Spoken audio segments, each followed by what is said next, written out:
یوں وہ مجھے اپنی موٹر سائیکل پر بٹھا کر بوتیک لے گیا، جہاں جا کر میں نے اپنے ساتھ ہونے والے حادثے کا بتایا اور ان کے کپڑے ان کو تھمائے۔ افراز میرے ساتھ اندر نہیں آیا تھا اور باہر ہی رکا تھا۔ بوتیک کے مالک نے میری اجرت کے پیسے دیے، جنہیں میں گنتے ہوئے باہر جانے لگی، مگر یہ دیکھ کر میں حیران رہ گئی کہ وہ پہلے ملنے والی رقم سے 2 گنا تھے۔ مجھے لگا شاید انہوں نے غلطی سے مجھے دے دیے ہیں۔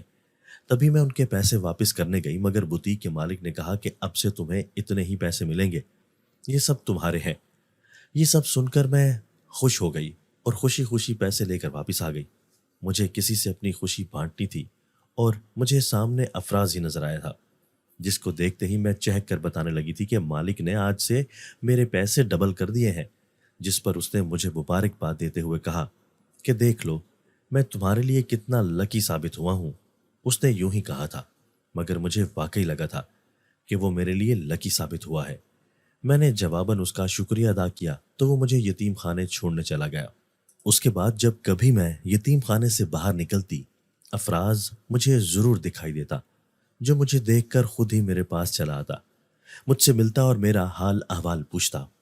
اب تو مجھے بھی اس کی عادت ہونے لگی تھی، کیونکہ وہ بے حد اچھا تھا اور میری بہت پرواہ کرتا تھا۔ رفتہ رفتہ ہماری کافی اچھی دوستی ہو گئی تھی کہ میں بلا جھجک اس سے ہر بات کر لیتی تھی۔ وہ بے حد اچھا تھا، جو میری بے حد فکر کرتا تھا۔ میں نے اس سے اپنے بارے میں شروع سے لے کر آخر تک سب کچھ بتا دیا تھا، جس پر اس نے میرے ماضی پر افسوس کا اظہار کیا تھا اور اپنے ساتھ کا یقین دلایا تھا کہ وہ ہمیشہ میرے ساتھ ہے۔ اس نے یہ بھی کہا تھا کہ اگر میں چاہوں تو اسے اپنے رشتہ داروں کے بارے میں بتا سکتی ہوں، تاکہ اگر ان کے پاس میری کوئی جائیداد وغیرہ ہو تو وہ مجھے مل سکے، مگر نہ ہی میں اپنے کسی رشتہ دار کے بارے میں جانتی تھی، نہ ہی مجھے جائیداد کا لالچ تھا۔ اور میں یہ بھی جانتی تھی کہ جائیدادوں اور دولت کے لالچ میں لوگوں کے خون بے حد سفید ہو جاتے ہیں، اور میں نہیں چاہتی تھی کہ میری وجہ سے افراز پر کوئی آنچ بھی آئے۔ تبھی میں نے اسے منع کر دیا کہ ایسا کچھ بھی کرنے کی ضرورت نہیں ہے، میں یوں ہی خوش ہوں اور نہیں چاہتی کہ وہ میری وجہ سے کسی بھی مصیبت میں پڑے۔ میری بات سن کر وہ چپ ہو گیا اور پھر اس نے بھی مجھے اپنے بارے میں بتایا کہ وہ اپنے گھر میں اکیلا ہی ہوتا ہے، اس کا کوئی بہن بھائی نہیں تھا، جبکہ ماں باپ مر چکے تھے۔ رشتہ داروں سے اس کی کچھ خاص بنتی نہیں تھی، تبھی نہ وہ کسی سے ملتا تھا، نہ کوئی اس سے ملتا ملاتا تھا۔ وہ ایک جگہ پر کام کرتا تھا جہاں سے ملنے والی تنخواہ سے وہ اپنی ضروریات پوری کرتا تھا۔ افراز کا میری زندگی میں آنا تھا کہ میں جو بہت کم گھوسی تھی اور ہر وقت چپ چپ سی رہتی تھی، اب بے تحاشا خوش رہنے لگی تھی۔ افراز اگر مجھ سے نہ ملتا تو مجھے عجیب سی بے چینی ہونے لگتی تھی، اور اب تو اس نے مجھے موبائل فون بھی لے کر دے دیا تھا، جس سے میں اس سے رابطے میں رہتی تھی۔ آہستہ آہستہ مجھ پر یہ حقیقت کھلنے لگی تھی کہ میں افراز کی صرف عادی نہیں ہو رہی تھی، بلکہ وہ مجھے اچھا بھی لگنے لگا تھا۔ اس حقیقت کا ادراک ہونا تھا کہ میں پریشان ہو گئی کہ وہ مجھے دوست سمجھتا تھا اور میں اس کے بارے میں کیا کیا سوچنے لگی تھی۔ کہاں وہ پڑھا لکھا لڑکا اور کہاں میں یتیم خانے میں پلنے والی میٹرک پاس لڑکی۔ وہ اگر شادی بھی کرے گا تو کسی خاندانی اور اچھی لڑکی سے، جبکہ میرے تو آگے پیچھے بھی کوئی نہیں تھا۔ یہی سوچ کر میں اس سے رابطے کم کرنے لگی، مگر اس کی طرف سے ملنے اور بات کرنے کا اصرار بڑھتا گیا، جس پر میں نے اس کا نمبر بلاک کر کے فون آف کر دیا۔ اسے بلاک کرنے کے بعد 1 ہفتہ گزر گیا تھا اور وہ میرے پیچھے نہیں آیا تھا، جس کی وجہ سے میرے دل کو جو موہوم سی امید تھی وہ بھی ختم ہو گئی تھی کہ میں اس کے لیے اہم ہوں۔ مجھے اپنے لیے کچھ برا لگا تھا، مگر پھر خود کو یہ سوچ کر تسلی دے لی کہ کوئی بات نہیں، جو بھی ہوا۔ مگر افراز کے سامنے میرا بھرم قائم رہا۔ میں نے اپنے دل کو منا لیا تھا کہ افراز میری قسمت میں نہیں تھا، لیکن میرے ہوش تو تب اڑے جب اگلے دن ماں نے بتایا کہ میرا رشتہ آیا ہے، جو کہ افراز نامی ایک لڑکا لایا ہے اور وہ مجھ سے شادی کرنا چاہتا ہے۔ اس کے منہ سے ساری بات سن کر میں خوشی سے چیخنے لگی تھی، اور اسی خوشی سے ماں کو سب کچھ بتا دیا تھا، اور پھر میری رضامندی جان کر انہوں نے افراز کو ہاں کہہ دی اور یوں نکاح کی تاریخ رکھ دی گئی۔ میں نے افراز کا نمبر ان بلاک کر دیا تھا اور پھر سے اس سے بات ہونے لگی تھی، مگر اس نے مجھ سے نہ کچھ پوچھا تھا نہ ہی کوئی شکوہ کیا تھا، بلکہ وہ نارمل تھا۔ اور پھر مقررہ تاریخ کو میرا افراز کے ساتھ نکاح ہو گیا، اور یوں میں رخصتی کر کے اس کے ساتھ اس کے گھر میں آ گئی، جو زیادہ بڑا نہیں تھا۔ گھر میں 2 کمرے، 1 بیٹھک، 1 کچن اور باقی ہال تھا۔ پورا گھر بند انداز میں بنا ہوا تھا، اسی لیے صحن موجود نہیں تھا۔ دونوں کمروں اور بیٹھک میں اٹیچ باتھ روم تھا۔ پورے گھر میں سنگ مرمر لگا ہوا تھا، جس کی وجہ سے پورا گھر عجیب ہی بہار دیتا تھا۔ جبکہ میں نے سوچا نہیں تھا کہ افراز کا گھر اتنا خوبصورت ہوگا، لیکن سچ تو یہ تھا کہ میں نے ایسا گھر صرف خوابوں میں ہی دیکھا تھا، اور حقیقت میں اپنا ایسا گھر دیکھ کر میں بے حد خوش ہو گئی تھی۔ رات کو میں اپنے کمرے میں افراز کا انتظار کر رہی تھی، جب اچانک افراز پریشانی کے عالم میں میرے پاس آیا۔ میں نے پریشانی کی وجہ پوچھی تو اس نے بتایا کہ اس کے دوست کا برا ایکسیڈنٹ ہوا ہے اور اس کا افراز کے سوا کوئی نہیں ہے۔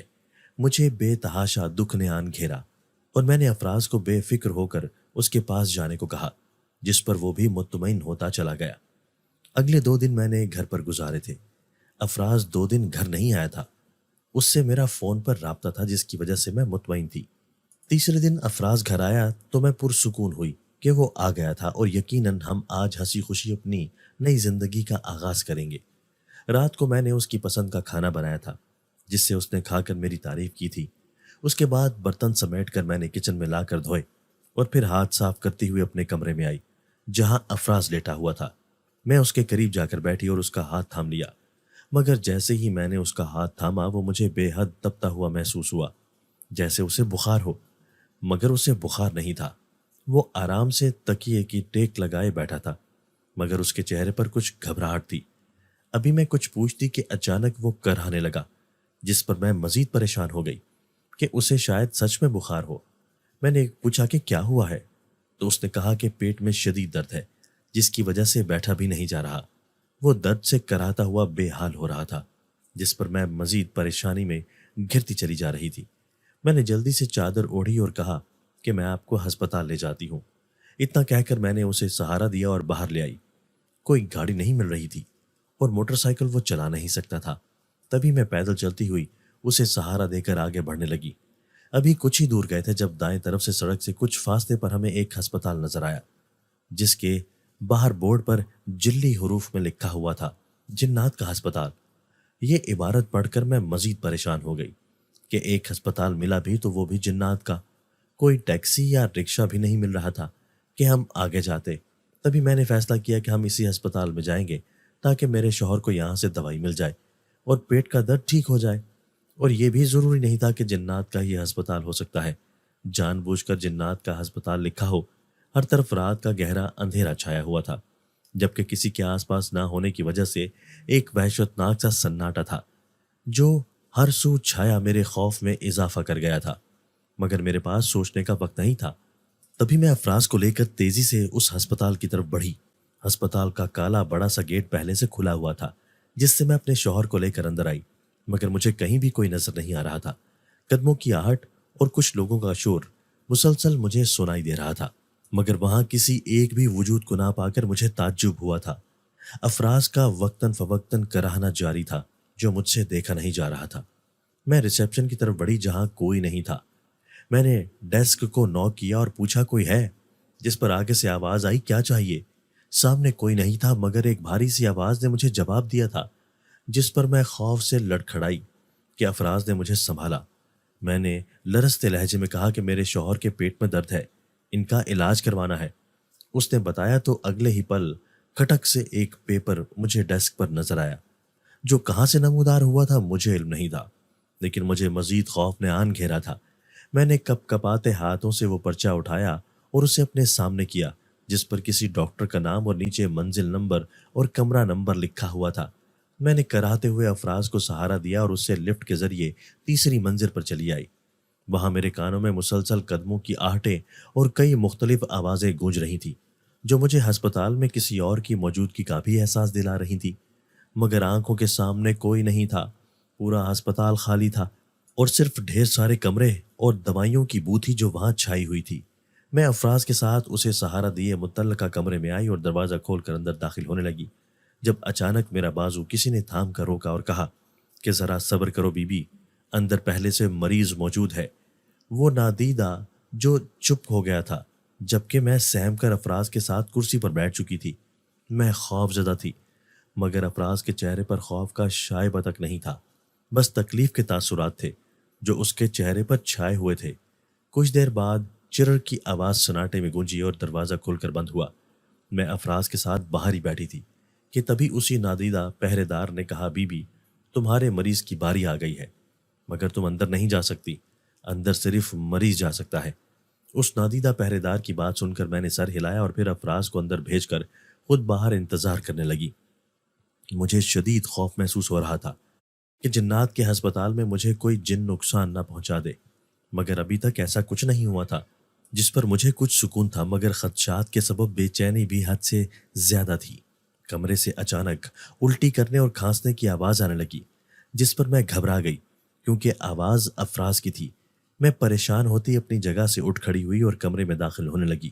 ابھی میں نے دروازے کے ہینڈل پر ہاتھ رکھا ہی تھا جب اچانک میرے جسم کو ایک زوردار تکلیف دہ جھٹکا سا لگا اور میں اچھل کر پیچھے پڑی کرسی پر جا گری۔ تکلیف سے میرا برا حال تھا۔ ابھی میں کرا ہی رہی تھی کہ اچانک ایک گرجدار آواز سن کر اچھل پڑی، جو اسی نادیدہ پہرے دار کی تھی، جو غصے سے کہہ رہا تھا کہ منع کیا تھا نا اندر جانے سے، اب سکون سے یہیں بیٹھو۔ میں نے تیزی سے سر ہلا دیا اور وہیں بیٹھ کر انتظار کرنے لگی تھی۔ کچھ ہی دیر بعد چرر کی آواز کے ساتھ پھر سے دروازہ کھلا اور افراز اندر سے باہر آیا، جو کچھ نڈھال سا تھا مگر بالکل ٹھیک تھا۔ میں نے سکون کا سانس لیا اور پھر اس کے ساتھ ہسپتال سے باہر آ گئی اور اس کی طبیعت کا پوچھا، جس پر اس نے بتایا کہ وہ ٹھیک ہے۔ اس کے ہاتھ میں دوائیوں والا شاپر تھا، جس میں موٹی موٹی گولیاں تھیں، اور ایسی گولیاں میں نے زندگی میں پہلی بار دیکھی تھی۔ افراز اب ٹھیک تھا تو میری ساری فکر ختم ہو گئی تھی۔ ہم آرام سے گھر پہنچ گئے تھے۔ افراز بیڈ پر لیٹ گیا اور آرام کرنے لگا۔ اس وقت رات کے 10 بج رہے تھے۔ میں نے افراز سے اس بات پر حیرت کا اظہار کیا کہ ہم انسان ہیں اور جنات کے ہسپتال جا کر نہ صرف دوائی لے آئے ہیں بلکہ زندہ صحیح سلامت واپس بھی لوٹ آئے ہیں، اور یہی نہیں بلکہ ان جنات نے اپنے ہسپتال میں ہم انسانوں کا علاج بھی کر دیا، وہ بھی بنا کسی بھی قسم کے انکار یا تردد کے۔ افراز نے کہا، ہو سکتا ہے وہ اچھے جن ہوں، جن کا کام صرف دوسروں کا علاج کرنا اور مدد کرنا ہو، کہ انسان یا جن کی کسوٹی رکھ کر نقصان پہنچانا۔ افراز کی بات سن کر میں نے سر ہلا دیا کہ یہی بات ہو سکتی ہے، ورنہ میں نے سنا تھا کہ جنات بہت خطرناک ہوتے ہیں۔ میں ابھی اسی بارے میں سوچ رہی تھی کہ افراز نے کہا کہ اب سو جاؤ، کافی رات ہو گئی ہے۔ اتنا کہہ کر وہ خود بھی کربٹ بدل کر سو گیا تھا، جس پر میں بھی ایک نظر اس پر ڈال کر سونے کے لیے لیٹ گئی۔ کچھ تھکن اور پریشانی کی وجہ سے میرے اعصاب بے حد بوجھل سے تھے۔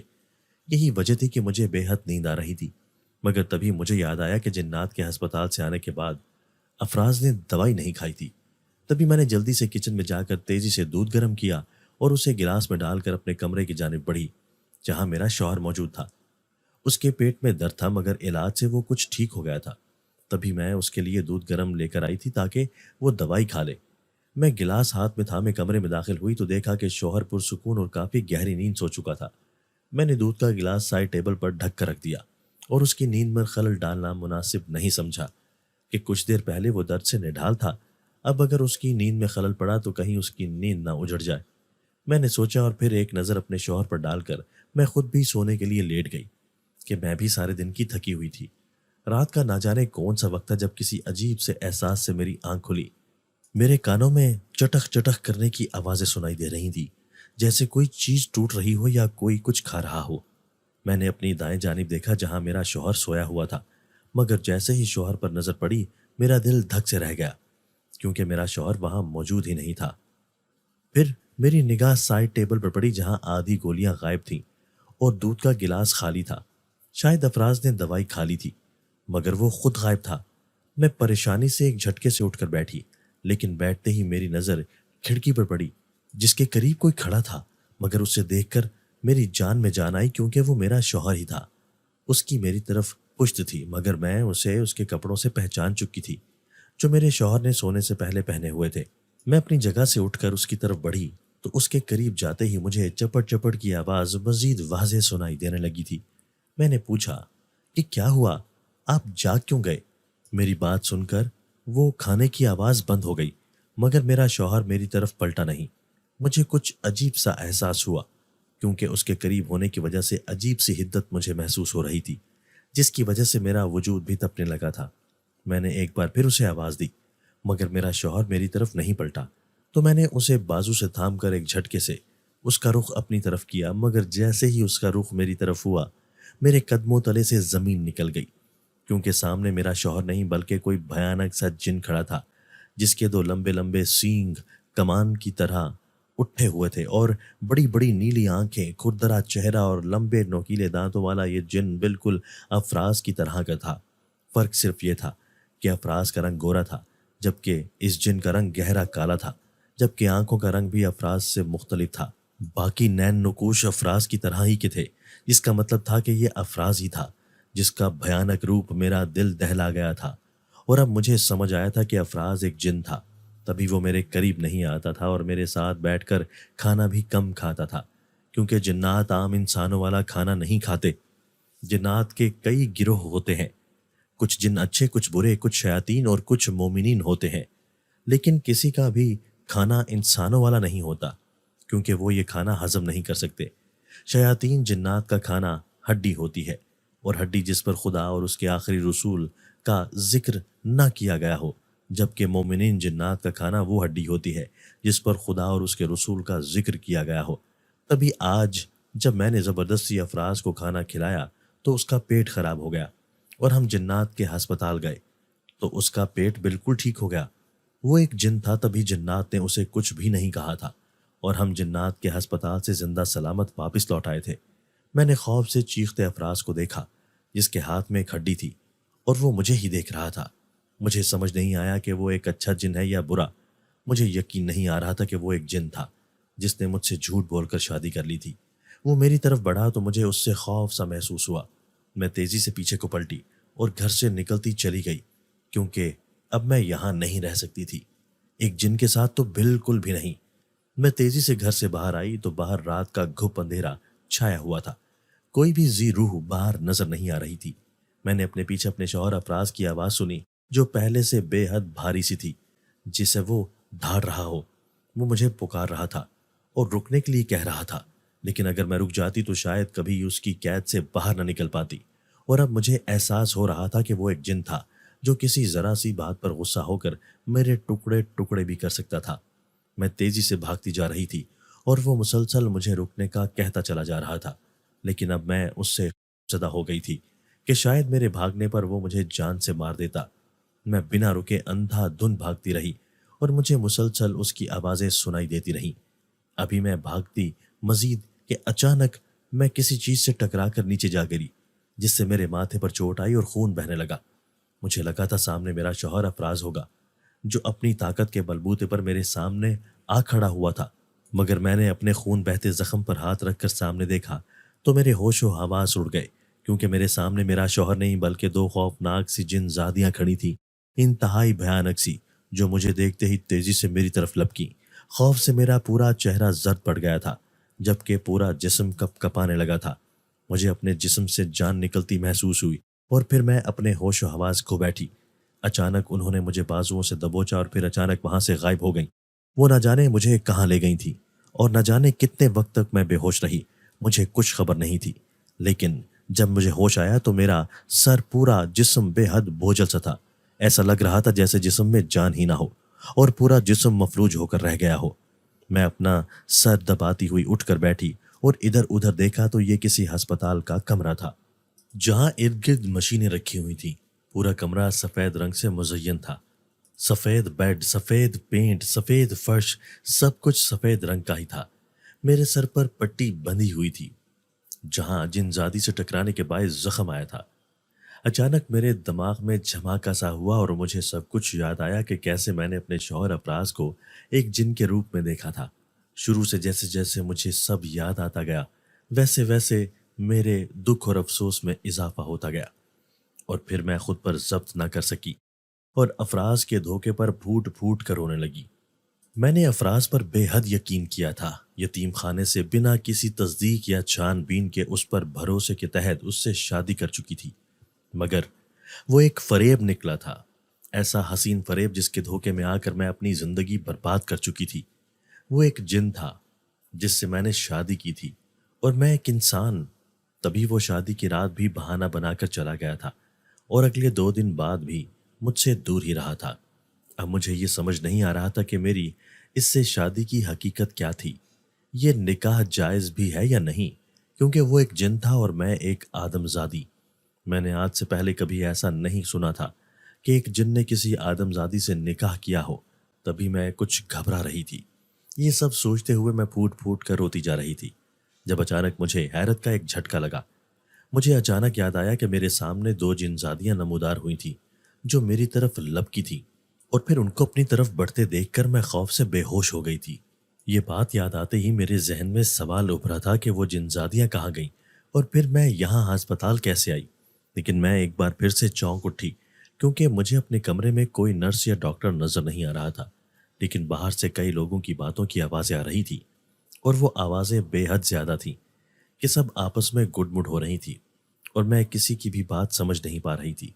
مجھے یہی لگا تھا کہ شاید وہ جن زادیاں مجھے یہاں ہسپتال میں چھوڑ کر چلی گئی ہوں، اور اب میرا ارادہ سیدھا یہاں سے اپنی ماں کے پاس یتیم خانے جانے کا تھا اور اپنی ماں کے گلے لگ کر پھوٹ پھوٹ کر رونے کا تھا۔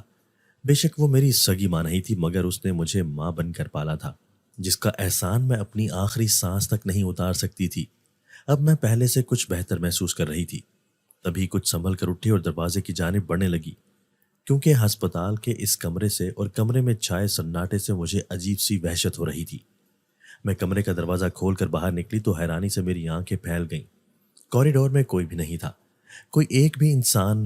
پورا کوریڈور یوں ہی سنسان پڑا تھا، جیسے صدیوں سے یہاں کوئی آیا ہی نہ ہو، اور میں خود بھی ایک بات مان لیتی اگر مجھے بھات بھات کی آوازیں سنائی نہ دے رہی ہوتی۔ مجھے اب بھی بولنے کی آوازیں سنائی دے رہی تھیں، اور وہ کسی ایک شخص کی نہیں بلکہ بچوں، بوڑھوں، عورتوں اور مردوں سب کی تھی۔ اگر مجھے یہ سب آوازیں نہ آتی تو میں یہ مان لیتی کہ اس ہسپتال میں میرے سوا کوئی بھی نہیں ہے، مگر سچ تو یہ تھا کہ اس ہسپتال میں میرے علاوہ سینکڑوں کی تعداد میں مریض تھے جو میری نظر سے اوجھل تھے، اور وہ سب میری نظروں سے اوجھل اس لیے تھے کیونکہ وہ سب کے سب جنات تھے جن کو میں اپنی مرضی سے دیکھ نہیں سکتی تھی۔ اور شاید نہیں، یقیناً یہ وہی جنات کا ہسپتال تھا جہاں میں اپنے شوہر افراز کو لائی تھی اس کے پیٹ درد کا علاج کروانے کے لیے، اور وہ یہاں ٹھیک بھی ہو گیا تھا۔ لیکن تبھی مجھ پر یہ حقیقت کھلی کہ وہ ایک جن تھا۔ میں خوف سے نڈھال ہوتی قدم اٹھاتی آگے کی جانب بڑھنے لگی تھی تاکہ جلد سے جلد اس جنات کے ہسپتال سے باہر نکل سکوں۔ مجھے اب ہر چیز سے خوف محسوس ہونے لگا تھا اور لگ رہا تھا جیسے میں پاگل ہو جاؤں گی۔ میں تیزی سے قدم اٹھاتی آگے بڑھنے لگی۔ میں تقریباً بھاگ رہی تھی تاکہ یہاں سے زندہ واپس اپنے گھر جا سکوں، اور گھر جسے لوگ یتیم خانہ کہتے ہیں، مگر میرے لیے وہی میری جنت تھا۔ میری آنکھوں سے آنسو بہہ رہے تھے، خوف سے یا افراز کے دھوکے سے میں نہیں جانتی تھی، مگر میں بے حد تیزی سے روتی جا رہی تھی۔ میں تیزی سے دوڑتی آگے بڑھ رہی تھی جب اچانک میں زور سے کسی سے ٹکرائی اور اٹھا کر کے نیچے جا گری۔ میرا سر پہلے ہی چکرا رہا تھا، اوپر سے اتنی زوردار ٹکر میرے حواس گم ہونے لگے تھے۔ اس سے پہلے کہ میں اٹھ کر کھڑی ہوتی اچانک کوئی دھاڑتا ہوا میرے قریب آیا اور غصے سے بولا کہ اندھی ہو، دیکھ کر نہیں چل سکتی۔ وہ جن زیادہ تھا جو مجھے نظر نہیں آ رہا تھا، مگر اس کی بھیانک آواز سے میں کپ کپا کر رہ گئی تھی، اور پھر وہ کچھ بڑبڑاتے ہوئے وہاں سے شاید جا چکا تھا۔ میں وہاں سے اٹھی اور پھر سیڑھیوں سے نیچے اترتی چلی گئی۔ پورا ہسپتال مجھے خالی نظر آیا تھا، مگر میں تیزی سے باہر نکل آئی۔ مجھے کسی نے بھی نہیں روکا تھا، نہ ہی کسی نے نقصان پہنچانے کی کوشش کی تھی۔ شاید افراز کا کہنا درست تھا کہ یہ اچھے جنات کا ہسپتال تھا۔ میں سڑک پر آ کر اس راستے پر دوڑنے لگی جو یتیم خانے کو جاتا تھا۔ آدھا گھنٹہ مسلسل دوڑنے کے بعد جب میرے حواس جواب دینے لگے تو میں ایک جگہ بیٹھ کر اپنا پھولا ہوا سانس بحال کرنے لگی۔ ابھی مجھے بیٹھے 2 ہی لمحے ہوئے تھے جب اچانک ایک ٹیکسی کے ٹائر میرے پاس آ کر زور سے چرائے۔ ان کی اچانک ابھرتی آواز سے میں خوف سے اچھلتی اور چیختی ہوئی پیچھے جا گری۔ میں روتے ہوئے ابھی اٹھنے کی کوشش میں تھی جب رکشے کا ڈرائیور اتر کر میرے پاس آیا اور کہنے لگا کیا ہوا؟ جس پر میں نے غور سے اسے دیکھا وہ انسان ہی تھا، جس پر مجھے سکون بھی محسوس ہوا اور اپنی حالت پر ہنسی بھی آئی کہ اب میں ہر کسی کو جن سمجھنے لگی ہوں، مگر اس میں میرا بھی قصور نہیں تھا۔ جو کچھ میرے ساتھ ہو چکا تھا وہ کسی کے ساتھ بھی ہوتا تو وہ یہی سمجھتا۔ میں نے کہا کچھ نہیں ہوا، پیر پھسل گیا تھا۔ میری بات سن کر اس نے مجھے رکشے میں بیٹھنے کا اشارہ کیا تو میں اندر بیٹھ گئی اور اسے یتیم خانے کا پتہ بتا دیا، جس کے بعد آدھے گھنٹے میں اس نے مجھے یتیم خانے پہنچا دیا۔ میرے پاس کرایہ دینے کے پیسے نہیں تھے، تبھی میں نے اسے یہیں رکنے کا کہا اور اندر جا کر دروازہ کھٹکھٹایا۔ جلد ہی ماں باہر آئی تو مجھے دیکھ کر حیران رہ گئی۔ میں نے ماں کو رکشے والے کو کرایہ دینے کا کہا تو وہ سر ہلاتی کرایہ دینے چلی گئی۔ تب تک میں اندر چلی گئی تھی۔ کچھ دیر بعد ماں بھی دروازہ بند کر کے اندر آ گئی تو میں ضبط کھو کر ماں کے گلے لگ کر پھوٹ پھوٹ کر رونے لگی، جس پر وہ مزید پریشان ہو گئی۔ بتاؤ تو صحیح کہ ہوا کیا ہے؟ یوں پاگلوں کی طرح کیوں روتی جا رہی ہو؟ اور اتنی آدھی رات کو اکیلی کیوں آئی ہو؟ افراز کیوں نہیں آیا تمہارے ساتھ؟ ماں نے ایک ہی سانس میں ڈھیروں سوالات پوچھ لیے تھے کہ وہ بھی پریشان ہو گئی تھی کہ آخر کو ایک ماں ہی اپنی اولاد کی سچی فکر کرتی ہے۔ میں کچھ دیر ماں کے گلے لگ کر روتی رہی اور جب دل کچھ ہلکا ہوا تو آنسو پہنچتی ہوئی ماں سے الگ ہوئی۔ میرے ساتھ دھوکا ہو گیا ماں۔ افراز نے دھوکا دے کر مجھ سے شادی کی۔ وہ انسان نہیں، ایک جن ہے، اور اس نے مجھے محبت کا فریب دے کر مجھ سے شادی کی۔ میں نے روتے ہوئے بتایا تو میری ماں یہ سب سن کر حیران رہ گئی۔ اس کے ساتھ ہی میں نے اپنے شوہر افراز کا پیٹ خراب ہونے سے لے کر جنات کے ہسپتال جانے اور پھر وہاں سے واپس آنے کے بعد افراز کا اصلی روپ دیکھنے کے بعد تک کی ساری بات اپنی ماں کو بتا دی۔ اور ساری بات سن کر میری ماں اپنی جگہ ششدر سی رہ گئی تھی، کیونکہ ان کو میری بات کا یقین نہیں آیا تھا، مگر سچ وہی تھا جو میں اپنی آنکھوں سے دیکھ چکی تھی، اور اس سچ کو جھٹلایا نہیں جا سکتا تھا۔ میں نے کچھ یاد آنے پر اپنی ماں سے پوچھا کہ اب اس کے نکاح کی کیا حیثیت ہوگی؟ کیا وہ سچ میں میرا شوہر ہے یا یہ نکاح باطل ہے؟ میرے سوال پر ماں بھی سوچ میں پڑ گئی، جس سے صاف ظاہر تھا کہ اسے بھی اس بارے میں کوئی علم نہیں۔ ماں نے کہا کہ میں نہیں جانتی، ایک آدم ذات کا جن سے نکاح ہو جائے تو وہ صحیح ہوتا ہے یا باطل، مگر میں کسی عالم سے پوچھ کر بتاؤں گی۔ ابھی تم کافی تھک گئی ہو تو کچھ آرام کرو، ویسے بھی تمہیں نیند کی سخت ضرورت ہے۔ ماں نے مجھے ہدایت کی تو میں ماں کے بیڈ پر ہی لیٹ کر اپنی زندگی کے بارے میں سوچتی سوچتی سو گئی۔ میری زندگی اتنی آسان کبھی نہیں رہی تھی۔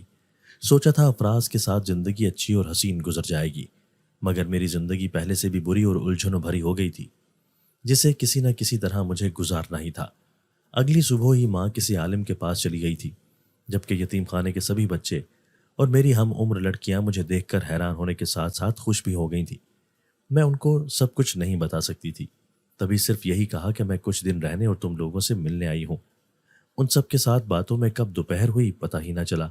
تب تک ماں بھی عالم کے پاس ہو کر آ گئی تھی، اور پھر میں تیزی سے اپنی ماں کے پاس پہنچی اور پوچھا کہ عالم نے کیا بتایا؟ جس پر ماں نے کہا کہ عالم نے بتایا ہے کہ کسی بھی انسان کا غیر انسان یعنی جنات سے نکاح جائز نہیں، تو اگر افراز جن ہے تو یہ نکاح باطل ہے۔ ماں کی بات سن کر میں پھوٹ پھوٹ کر رونے لگی۔ جو بھی تھا حقیقت تو یہی تھی کہ مجھے افراز سے محبت تھی اور میں اس کے بغیر زندگی گزارنے کا تصور بھی نہیں کر سکتی تھی، مگر اب تو سب کچھ ختم ہو گیا تھا۔ ماں مجھے تسلی دیتی رہی، مگر میں روتے روتے ہی سو گئی تھی۔ دوبارہ جب میری آنکھ کھلی تو ہر طرف اندھیرا چھایا ہوا تھا، جس پر مجھے تعجب نے آن گھیرا۔ میں تیزی سے اٹھنے لگی تو یہ دیکھ کر دنگ رہ گئی کہ میرے ہاتھ بندھے ہوئے تھے۔ مجھے خوف سے پسینہ آنے لگا۔ ابھی میں چیختی کہ اچانک کمرہ روشنی سے جگمگا اٹھا، مگر یہ دیکھ کر میں خوف سے چیخ اٹھی کہ میں ایک بار پھر جنات کے اسی ہسپتال میں پہنچ گئی تھی جہاں سے یہ سب شروع ہوا تھا۔ کمرے میں کوئی نہیں تھا، یا اگر کوئی تھا بھی تو ہمیشہ کی طرح میری نظروں سے اوجھل تھا۔ میں خود کو چھڑوانے کی کوشش کر رہی تھی جب اچانک کسی نے غصے سے دھاڑ کر کہا کہ تجھے سزا ملے گی، اور سزا لیے بغیر تو یہاں سے نہیں جا سکتی، اس لیے چپ کر اور ہلنا بند کر۔ وہ کوئی جن زادی تھی جس نے غصے سے مجھے حکم دیا تھا۔ میں نے خوف سے ہلنا جلنا بند کر دیا، مگر بے آواز روتی رہی۔ اچانک میرا جسم خود بخود ہوا میں معلق ہونے لگا۔ مجھے نہیں علم تھا کہ وہ کس سزا کی بات کر رہی تھی، یا مجھے سزا کیوں دینا چاہتی تھی۔ نہ ہی مجھ میں اتنی سکت تھی میں اس سے کچھ پوچھ پاتی۔ میرے ہاتھ اب بھی کسی نادیدہ چیز سے بندھے ہوئے تھے۔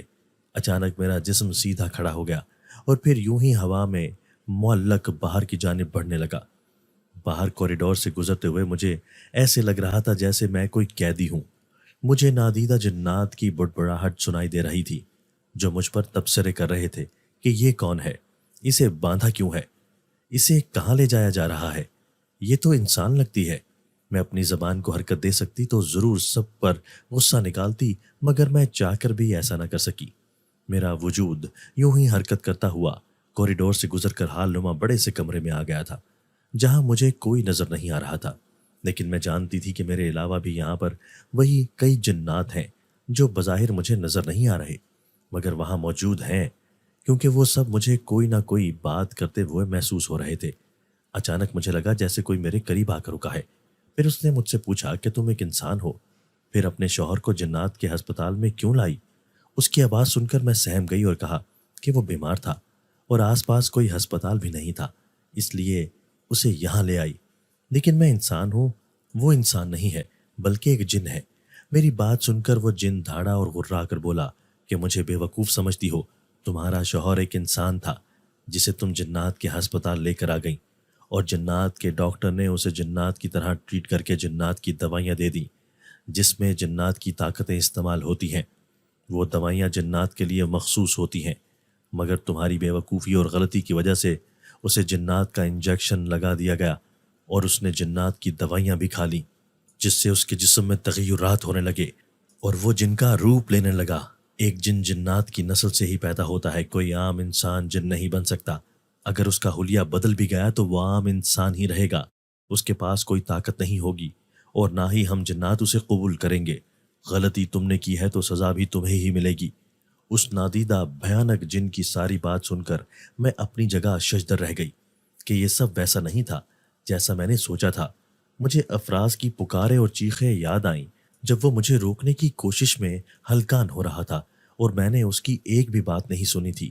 وہ شاید مجھے یہی بتانا چاہتا تھا، مگر میں نے خود ہی کڑی سے کڑی ملاتے خود سے سب کچھ فرض کر لیا تھا کہ وہ ایک جن ہے، تبھی وہ ہڈی کھا رہا تھا۔ لیکن وہ ہڈی اپنی بدلتی فطرت کی وجہ سے مجبور ہو کر کھا رہا تھا۔ مجھے خود پر شدید غصہ آیا اور خود بھی محسوس ہوا کہ اب نہ جانے یہ جنات مجھے کیا سزا دیں گے۔ اسے جانے دو، چھوڑ دو اسے۔ اس نے جان بوجھ کر کچھ نہیں کیا، بلکہ غلطی سے یہ مجھے یہاں لے آئی تھی۔ نہ جانے افراز کہاں سے آیا تھا اور اب میرے دفاع میں بول رہا تھا، جس پر میری آنکھوں میں آنسو آ گئے۔ وہ نڈھال سا ویل چیئر پر بیٹھا ہوا تھا اور وہ بے حد خوفناک ہو گیا تھا۔ میں تیزی سے اس کی طرف لپکی اور اس سے معافی مانگنے لگی کہ میں نے بنا کچھ سوچے سمجھے اس پر نہ صرف اتنا بڑا الزام لگا دیا بلکہ اسے اپنی صفائی دینے میں بھی کچھ بولنے کا موقع نہیں دیا۔ میں نے روتے ہوئے اس نادیدہ جن سے کہا کہ مجھے میری غلطی کے لیے معاف کر دو، آئندہ ہم جنات کے ہسپتال میں قدم بھی نہیں رکھیں گے، اس دفعہ معاف کر دو اور میرے شوہر کو پہلے جیسا کر دو۔ میں نے افراز کی دیگرگوں ہوتی حالت پر دکھی ہوتے ہوئے کہا تو اچانک افراز کے بازو پر کٹ لگا جس سے خون بہنے لگا، اور پھر اچانک میرے بازو پر بھی کٹ لگ گیا جس سے خون بہنے لگا تھا۔ کسی نے میرا بازو پکڑ کر افراز کے بازو کے اوپر کیا تو میرا خون قطرہ قطرہ ٹپک کر اس کے بازو سے نکلتے خون میں شامل ہونے لگا۔ ابھی میں یہ دیکھ رہی تھی کہ نیلے رنگ کا خون افراز کے بازو کے زخم پر گرنے لگا، جس سے افراز کے جسم کو جھٹکا سا لگا اور وہ بری طرح تڑپنے لگا۔ اچانک اس کو لگتے مسلسل جھٹکے آہستہ آہستہ ہلکے ہوتے گئے اور اچانک اس جن نے کہا کہ یہ 2 دن میں ٹھیک ہو جائے گا۔ اس نے اتنا کہا ہی تھا کہ اچانک ہمیں زوردار جھٹکا لگا اور اگلے ہی پل ہم اپنے گھر میں تھے جو افراز کا تھا۔ میں نے گہرا سانس بھرا اور افراز کو بستر پر لٹا دیا جو تکلیف سے نڈھال تھا۔ اس کی رنگت آہستہ آہستہ بدل کر پہلی جیسی ہونے لگی تھی۔ اگلے دن میں جب وہ سو رہا تھا تو یتیم خانے گئی اور ماں کو سب کچھ بتایا تو انہوں نے کہا کہ ہو سکتا ہے یہ افراز کا کوئی پلان ہو، تو چیک کرانا چاہیے کہ وہ انسان ہے یا جن۔ ماں کی ہدایت پر عمل کر کے میں ایک عامل کو اپنے ساتھ گھر لے گئی۔ آدھے گھنٹے تک افراز پر میرے سامنے عمل کیا گیا اور پھر بتایا کہ وہ ایک انسان ہی تھا۔ اس کا حلیہ کافی حد تک بدل گیا تھا اور وہ بالکل پہلے جیسا ہو گیا تھا۔ افراز سو رہا تھا، تبھی اس عامل کے آنے اور پھر جانے کا اندازہ نہیں ہوا، نہ ہی میں نے بتانا مناسب خیال کیا۔ میں نے ماں کو بھی فون کر کے سب کچھ بتا دیا، جس پر وہ پرسکون ہو گئی۔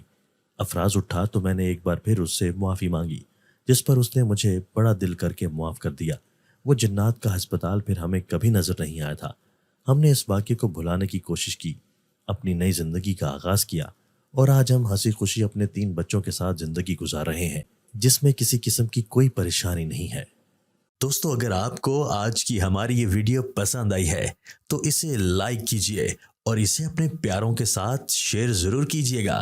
اور ہاں، اگر آپ نے ابھی تک ہمارا چینل سبسکرائب نہیں کیا تو ہمارا چینل سبسکرائب کر دیجئے اور بیل آئیکن بھی پریس کر دیجئے تاکہ ہماری ہر نئی آنے والی ویڈیو آپ کو بر وقت مل سکے۔